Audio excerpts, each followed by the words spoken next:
MSNBC and the Washington Post held the 5th Democratic presidential debate of the 2020 cycle. A lot was made of the fact that the debate was going to be moderated by an all-female panel. Like it was going to be a better debate because of it or something. But it wasn't.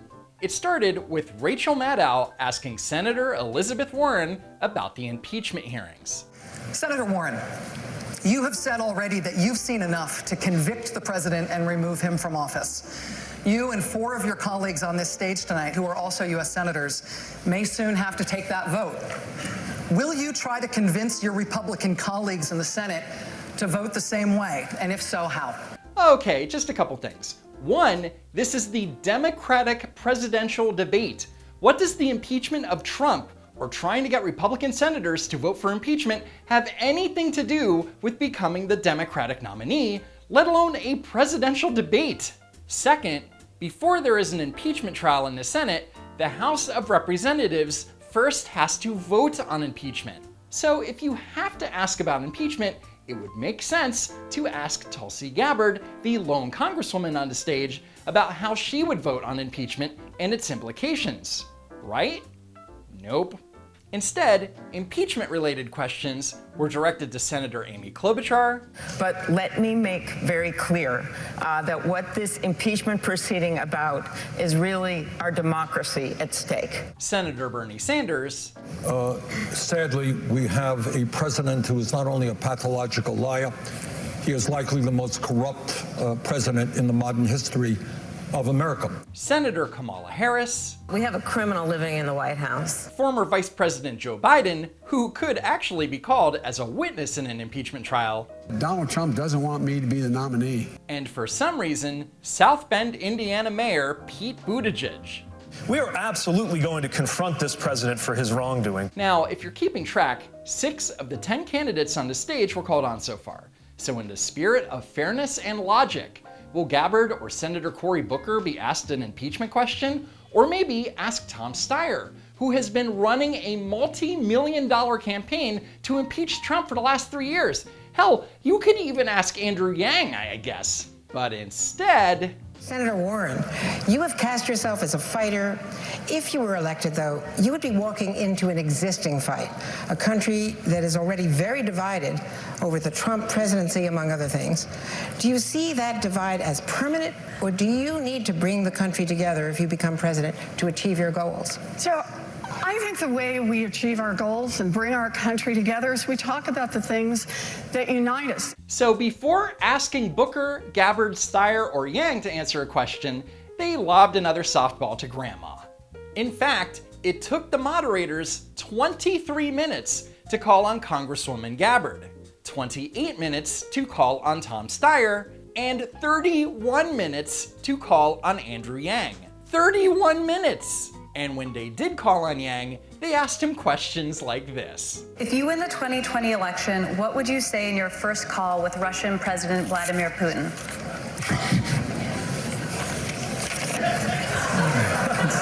That's a fun one. Well, first I'd say, I'm sorry I beat your guy. Sure, he got a laugh there, but it's not a substantive question. Seriously, what would you say in your first call to Putin? What is there for the other candidates to debate? You've said that the border wall that President Trump has proposed is, quote, a monument to hate and division. You've said that the border wall that President Trump has proposed. Would you ask taxpayers to pay to take down any part of the wall on the nation's southern border? Yes, you heard Ashley Parker right. Should we tear down parts of the border wall because feelings? What kind of question is that? If there are parts of the wall that are not useful in our defense, of course we should do it. Of course we should do it. If there are parts of the wall that aren't working, let's tear it down. But then again, does that mean that Elizabeth Warren is admitting that some parts of the wall do work? So when the moderators finally asked Congresswoman Gabbard a question, it wasn't about issues important to the voters. Instead, it was a f***ing setup. You have criticized Hillary Clinton as the, quote, personification of the rot that has sickened the Democratic Party. What is the rot you see in the Democratic Party? That our Democratic Party, unfortunately, is not the party that is of, by, and for the people.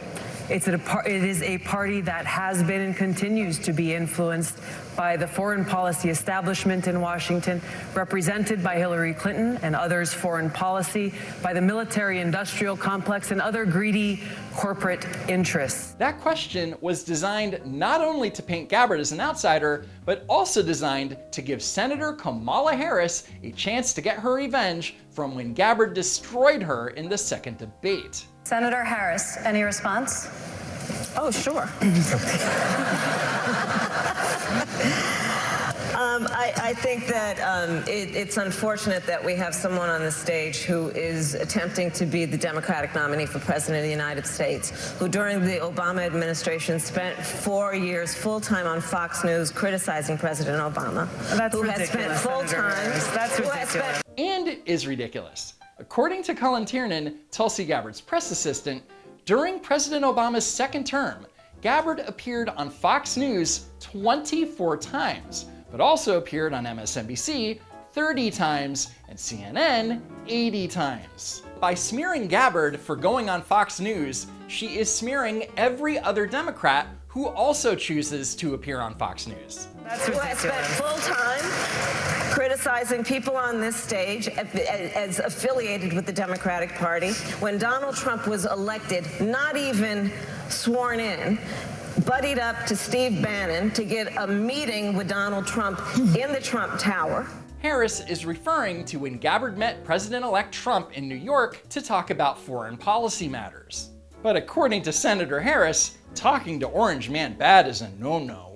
Fails to call a war criminal by what he is as a war criminal. Here, Harris is referring to how Gabbard met with Syrian President Bashar al-Assad in 2017 and how she won't call him a war criminal without evidence of war crimes. Anyway, I debunked Harris's argument on the topic in this video, and the link is in the description.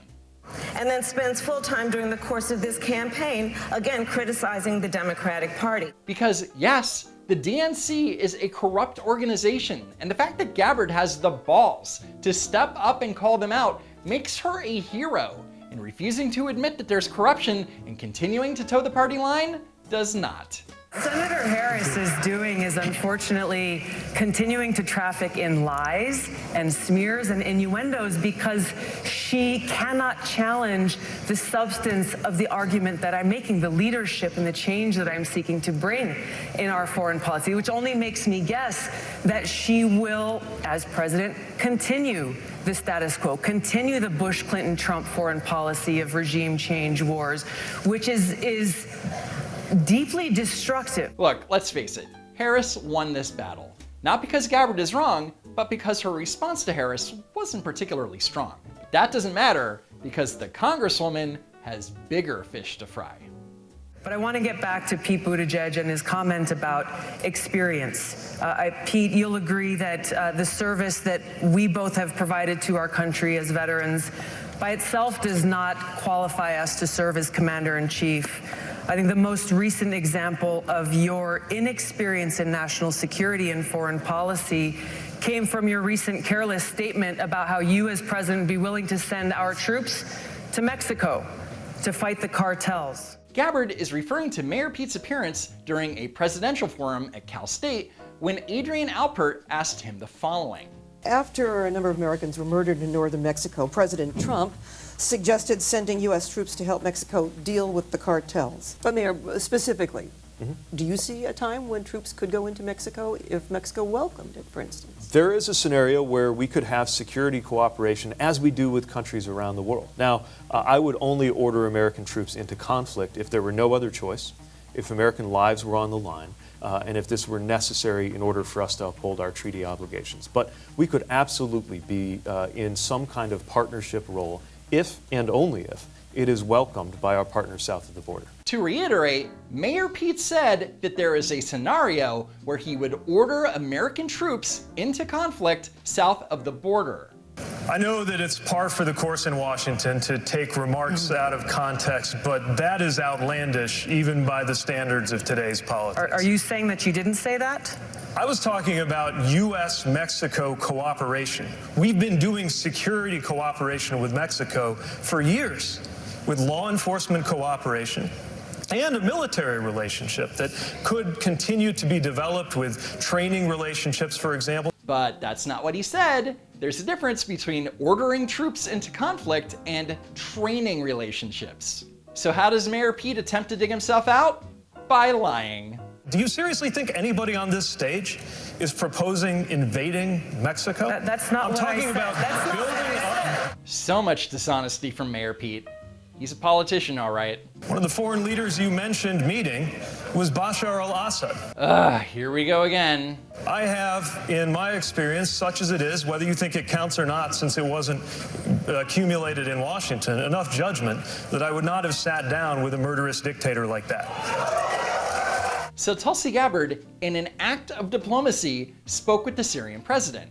According to Mayor Pete, that was bad. But at the same time, it's at odds with his previous statements about Iran and North Korea. Confronting Iran's support for terrorism and abysmal human rights record reflects our values and security interests. Now, recommitting to diplomacy with Iran will similarly strengthen our hand in North Korea.